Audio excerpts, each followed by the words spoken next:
रागद्वेष वियुक्तेस्तु विषयान इंद्रियश्चरण आत्मवश्येर विधेयात्मा prasadam adhigacchati.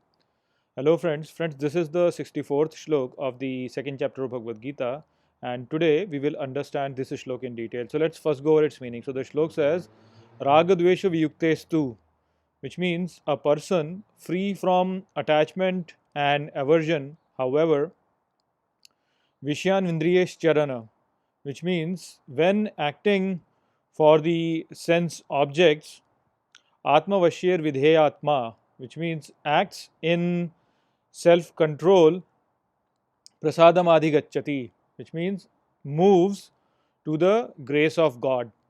So, in this shlok, Sri Krishna is telling Arjun that a person who is free from attachment and aversion both, he when he is acting on the sense objects, then he acts on them in a self controlled manner, and with his action performed in such a way where he is not really being influenced by his passions but is acting at his own terms. So, this action moves him closer to God and he attains the grace of God. So, the idea over here is something which has been presented to counter some of the ideas which were presented previously, just to add to them so that confusion is not added.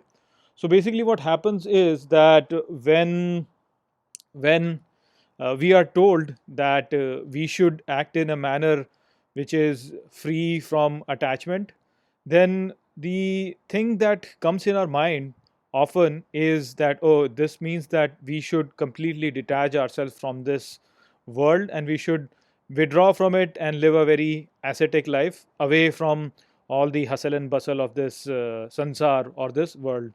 But actually, that is not the right option to do, because Sri Krishna has already told in one of the previous shloks that whenever we withdraw our senses from the sense objects, that can remove the attachment for some time, but this tendency to getting attached to these sense objects does not really disappear. And so when those sense objects come back to our perception, then we get attached to them again. So basically what it means is that withdrawal from this world is not an option, because it will surely make us feel better for some time, but our tendency to get attached to these sense objects is not extinguished by this effort. So the real effort actually is to engage with this world and develop our own self discipline so that we are not really affected by these sense objects. That is the only way to attain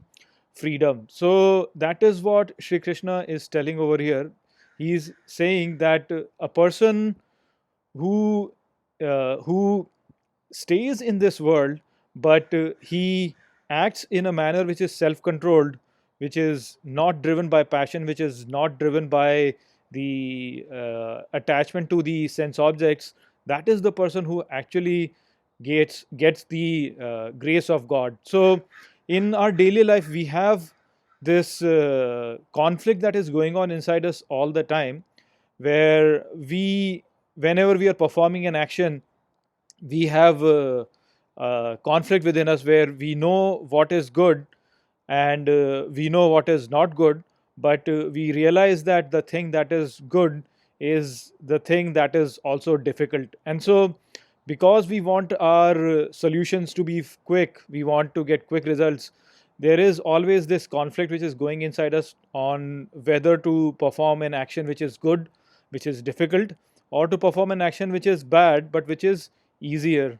And often what happens is that since our senses are very strong on us and our passions overcome over us, so we end up taking the path which is easier and which is wrong though.